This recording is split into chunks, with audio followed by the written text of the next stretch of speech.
फुंबिलिनि गासैनिसिमबो गाहाम हामलायबाय। दा समा 7टा जाबाय फुंनि।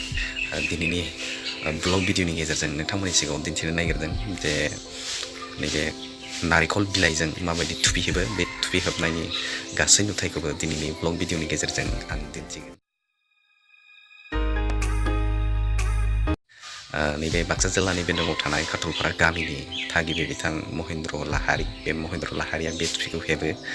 गोबां सुबुंफोरनो बिथाङा बे थुफिखौ हेबनानै होदों आरो गोबां मानसिफोरानो अनसायदों। आं बिथांनि थुफि हेबनाय बे हेबनायखौ दिनैनि ब्लग भिडिअनि गेजेरजों आङो फारि फारि दिन्थिगोन आरो बिथांनि सोमोन्दै बा माबायदि थुफि हेबो आरो बिथाङा बे थुफि हेबनायखौ माब्लानिफ्राय रोंनाय आरो बेजों दिनैसिम बेसेबांहालागै थुफि हेबखो बेनि सोमोन्दै बिथांनिफ्राय जोङो फारि फारि मिथिनो लागोन आरो नायना लागोन जे बिथाङा थारैनो बे थुफिखौ माबायदि हेबमारो। थ' बिदिब्ला जों बारा गोबाव खालामला बिथांनि थुफि हेबनायखौ दिनैनि बे ब्लग भिडिअनि गेजेरजों नोंथांमोननि सिगाङाव आङो दिन्थिगोन।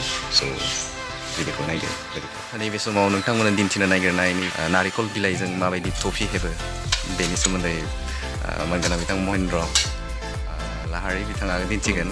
गिबियावनो आंनि चेनेलाव बिथांखौ बरायनो लाबाय। दिनैनि ब्लग भिडिअनि गेजेरजों नोंथांमोननो दिन्थिनो नागिरनाय नैबे नारिखल बिलाइजों माबायदि थुफि हेबो बेखौ भिडिअनि गेजेरजों दिन्थिगोन। आं गिबियावनो बिथांखौ नैबे समाव चेनेलनि जाना बरायबाय आरो लोगोसेनो बिथाङा नैबे खाथलपारा गामिनि थागिबि महेन्द्र लाहारि आरो बिथाङानो गोबां नैबे गामिनि सुबुंफोरनो समायना थुफि बिथाङा हेबदों। नोंथांमोना नुनो मोन्दों बिथाङा दासिमबो थुफिखौ गानदों। आं बिथांखौ जास्ट बे थुफि हेबनाय सिगांग्रोनो बिथांखौ नैबे समाव दान्दिसे सम दसे ओरैनो बे थुफिखौ माबायदि हेबो बेखौ बुंनो थाखाय दसे खावलायबाय। गिबियावनो बयनिसिमबो नायगिरिनिसिम खुलुमनाय जासिबाय। थफिखौ हेबनायनि गिबियाव जोङो नैबे नारिखल बिलाइ बेनिफ्राय जायखिजाया नाङि बायदि बिलाइखौ माने बस'नानै लाग्रो। बिनि उनावहाय बेजों मेजारमेन्ट ला आरोखि। मेजारमेन्ट माने खर'खौ सुनानै लाबाय जास्ट जोंनि खर'खौ बेसेनि बेयाव सुनानै लाबाय। बेनिफ्राय नारिखल बिलाइखौ बेसे गोलाव नांगोन बेखौ बेजों सुनो हागोन। जेरै आं सुनानै दिन्थिगोन। बेसे बेयो फैदों, बेहालागै फैदों। नैबे बिलाइ जोबनायनिफ्राय बेहालागै फैदों। अब्लाबो जोङो बेनिफ्राय आसि थाइब्रै बा आसि थाइबानि जखानि गोजानाव लादेरनांगौ जायो। दानिया बेखौ नैबे गेजेराव हाखावबाय।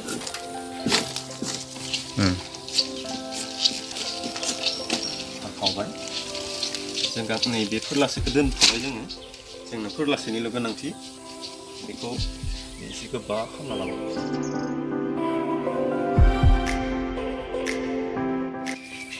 गोबा जाबाय।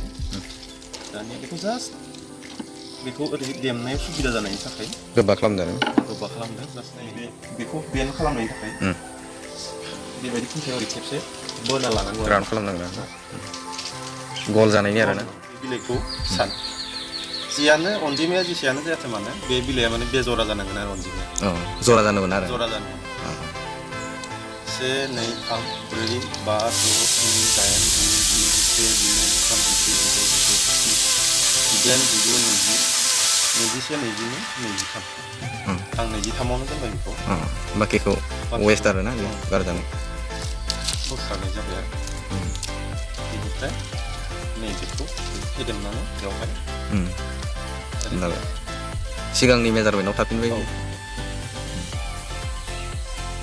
बेयाव खानो थाखाय एसे खाफाना ला जाहाथे दिरुङा माने थाबथायो आरो खर' एसे सोना नायनोसै जायोना जाया। मेजारमेन्टनि थाखाय जास्ट जाबाय। दानिया जोङो बेखौ हेबगोन आरो हेबगोन ओरैबायदि बे बिलाइनि दोहौआ जेरैहाय थांदों बेबायदि राउन्डै लांनांगोन आरो। गोग्लैखायनो बेनिफ्राय जागायबाय जोङो ओरै सिङाव खेबसे सायाव खेबसे सिङाव खेबसे सायाव खेबसे जों बेसेबां लाखो 1 2 3 4 5 थिग बेबायदिनो फारियै हेबलांबाय थागोन आरो one by one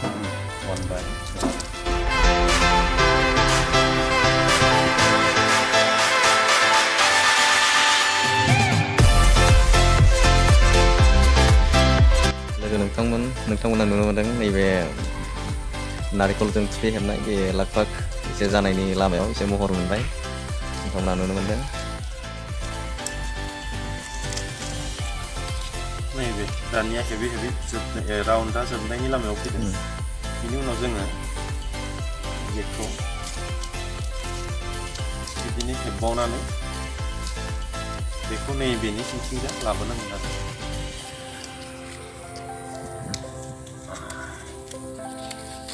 सिगां हेबनायनि माबाथिं आरोना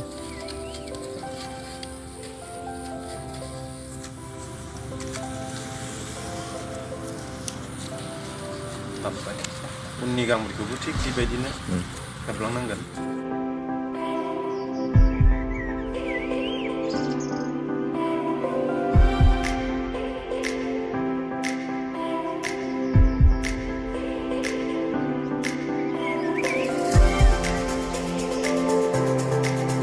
दानिया नैबेखौ एसे बोरसेबनानै ला फारियै बोला लोगोफोर दा जोङो बेखौ राउन्डखौ हेबखांबाय दा बेखौ माने थोंजों खालामनायनि थाखाय नैबेबायदि गोरा मोनसे प्लेन जायगायाव समान जायगायाव बेखौ नारथामनांगौ जाबाय लोगोफोर दाना बेखौ नैबे बिलोखौ फारियै ओरैहाय सुलांबाय थानांगौ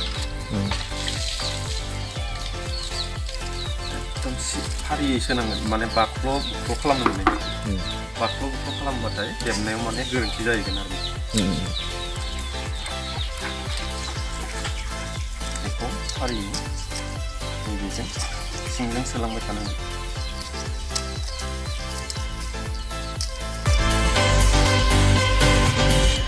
दानिया नैबेजोंहाय जोङो ओरैबायदि बेयाव जोंहा गासै बिलाइया दंमोन 23 1 2 3 4 5 6 7 8 9 10 11 12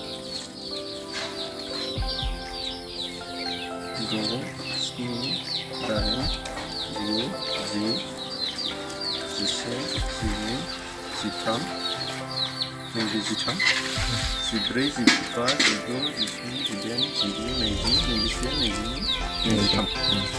दानिया नैबे 13मोन बेयो गेजेर थिग माने बेजरा लानायनि ओंथिया बे आरो बेखौ जोङो गेजेराव हमजाबजोबो फारि दानिया जोङो नैबेनिफ्राय बे गांसेनिफ्राय हेबनायखौ आखायाव लासिगोन हेबगोन जोङो नैबेथिंजायसो नायदो दानिया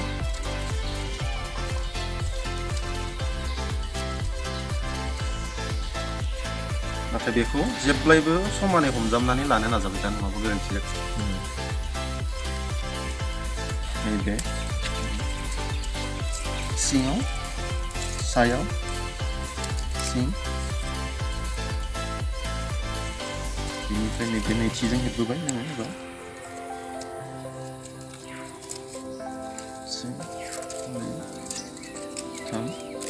बेनिफ्राय नैबेखौ गांसे बोखांबाय दानिया बेखौबो जेब्लायबो सिङाव ला बिदि बेनिफ्राय बेजों हेबलायबाय नैबेखौबो नोजोर हो गांसेनि उनाव गांसे खोबबोबाय था माने दावगाबोबाय था आरो हेबबाय नैबेखौ गांसे बोखांलायबाय गोदान सोलायबाय बेखौ फारि बिदि लाबाय था जाहाथे गोरोन्थि जाया नैबेखौ गांसे बोखांलायबाय बेखौ जेब्लायबो नैबेखौ सिङाव लालांबाय था फारि हेबखांनायनि जाहाथे हेबनायाव गोरोन्थि जाया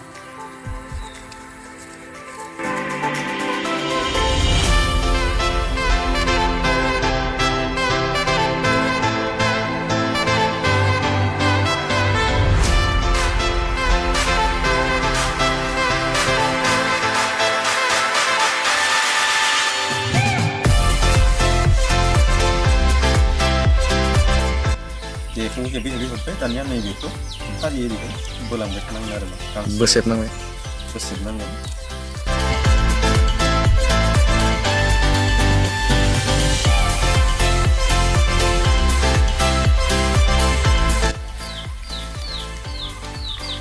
दानिया नैबे सिंनिखौ समान खालामनो थाखाय खर'आव खेबसे सोनानै माबानो हायो आरो ना समान खालामना लानो हायो।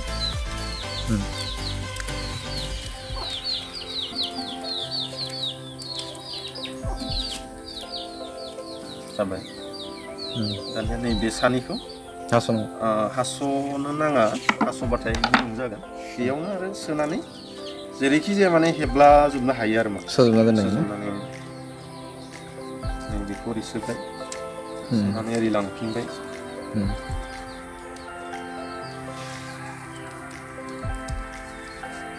बे गोरा जाहैबाय खालामबा ओमफ्राय बेखौ ओरैहायनो सोफिननानै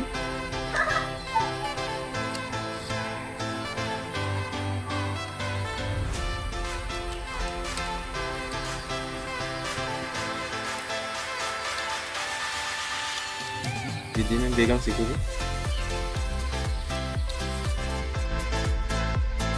नैबे समाव आङो जाखिनि बे माबाजों बानायनाय नैबे नारिखलजों बानायनाय टुपि बेयो लगभग जाबाय नै बे पुराना सिगाङाव हेबनाय नैबे गोदान बेवहाय जोबोद नोंथांमोना नुनो मोन्दों डिजाइनाव बानायदों आरो जोबोद बे फिनिशिं जादों थारैनो जोबोद मोजां। आं नैबे समाव आदा महेन्द्र लाहारि बिथांनाव सोंनो सानदों दा बेखौ नोंथाङा माब्लानिफ्राय जागायनाय आरो माब्ला हेबजेननाय आरो बेखौ हेबनायाव सोरनिबाफोर मदद लादों नामा बेखौ बिथांनिफ्राय मिथिना लागोन। बेखौ आङो गिबियाव माने टिभियाव नुदोंमोन टिभियाव नेसनेल जिअ'ग्राफि चेनेलाव जायफोर सार्भाइभेल खालामो बिथांमोना माने सान्दुं गोसायाव बे बुस्थुखौ हेबनानै गाननायखौ आं नुनानै बिनि फारसे आंहा मोनसे माने एट्राकसन जादोंमोन आरो इन्टारेस्ट जादोंमोन ओमफ्राय आं सानो बेखौ माबायदिहाय हेबो बेनिफ्राय सानसेखालि बेवहाय एसे हेबनायनि टेकनिकखौ नुनानै बिदिनो आङो नाजायै दिनै आं बोसोरथाम जाबाय बोसोरथामावसो आं माने पारफेक्ट जानो हादों आरो इमप्रुभ जानो हादों खेबसेनो आं हाखायाखैमोन स' दिनैहालागै आं नैबे बायदि हानाय जाफैबाय आरो मा बे स' लोगोफोर जोबनायाव आं गासैबो नायगिरिसिम खुलुमनाय हरनानै दिनै दोनथ'नाय जाबाय। थ' नोंथांमोना नुनो मोन्दों बे जोबोद समायना नोंथाङाबो बेखौ एक्सुवेलि मा जोंनियाव ओरैबायदिबो जायो जेराव खायसे नैबे आखाइनि हेबनाय जे आखु बेखौ गोबाङानो बावगारलांबायबो आरो गोबाङानो नैबे बारा गोसोबो होआ बेखौ नुयो नाथाय बियो नेचारेलि जोबोद मोजां बेखौ गाननो हायो आरो बेवहाय खुनु साइड इफेक्ट बिदि गैया बेखौ जुदि नेसनेल आरो इन्टारनेसनेल बिथिङाव जुदि लाङोब्ला बेवहाय गोबां मानसिफोरानो बेखौ हयथ' मोजां मोनगोन। आंबो बेखौ जाखिनि बेनि जे हेबनाय डिजाइन आरो बेखौ जुदि नायोब्ला थारैनो जोबोद मोजां जादों बियो। आङो नैबे समाव बेखौनो बुंगोन जे बेनि जे हेबनाय जे स्ट्राक्चार माबायदि हेबो आरो बिथाङा बुंदों मा बेखौ नैबे जिअ'ग्राफि चेनेलनिफ्राय बिथाङा नैबे हेबनाय आयदा बे आयदाखौ बिथाङा सोलोंना लादों आरो बेखौ सिगाङाव आंबो नुदों जे बिथाङा गोबां बार ट्राइ खालामदों सिगाङाव जिहेतु आंबो बे गामिनिनो बेसेबां बिथांनि हेबनायखौ नोजोर होबाय थादों सिगांनि समाव आरो बेवहाय जाखिनि सिगाङाव हेबदों बे एसे आलादासिन आरो बेबारनिया आरो जाखिनि सिगाङाव हेबनाय आरो दानि हेबनाय एसे आलादा दा सिगाङाव एसे माने जाखिनि फिनिशिं जानांगौ बिदि जायाखैमोन नाथाय दा जोबोद फिनिशिं बेखौ नोंथांमोनाबो जुदि नांगौबा मोननायनि सुबिदा दङ आरो बियो थारैनो नैबे आबादारि आरो लोगोसेनो नैबे बबेबा फेस्टिभेलफोर बेयाव नोंथाङा बेखौ गाननो हागोन आरो सान्दुंनि थाखाय जोबोद बेस्ट बियो मानोना जोङो खायसे जों नैबे बाजारफोराव मोननाय मार्केटाव मोननाय नैबे टुपिफोरखौ जों गानो नाथाय बेवहाय साइड इफेक्ट माखासे जानो नागिरो आरो जेथिया जोङो बेखौ गाननायाव एसे जायखौ मा होनो बारबो एसे नाङो बेहाय एसे बेखे बार हाबनायनि सुबिदा बे दङ नाथाय खायसे केपफोराव टुपिफोराव जोङो जुदि नायोब्ला बेखौ जुदि गानोब्ला बेवहाय बार हाबनायनि मोनसे सुबिदा बे थाहैया थारैनो जोबोद मोजां बियो आरो नोंथांमोनाबो बेनि हेबनायनि आयदा थामहिनबा नैबे ब्लग भिडिअनि गेजेरजों नोंथाङा सोलोंना लानो हागोन।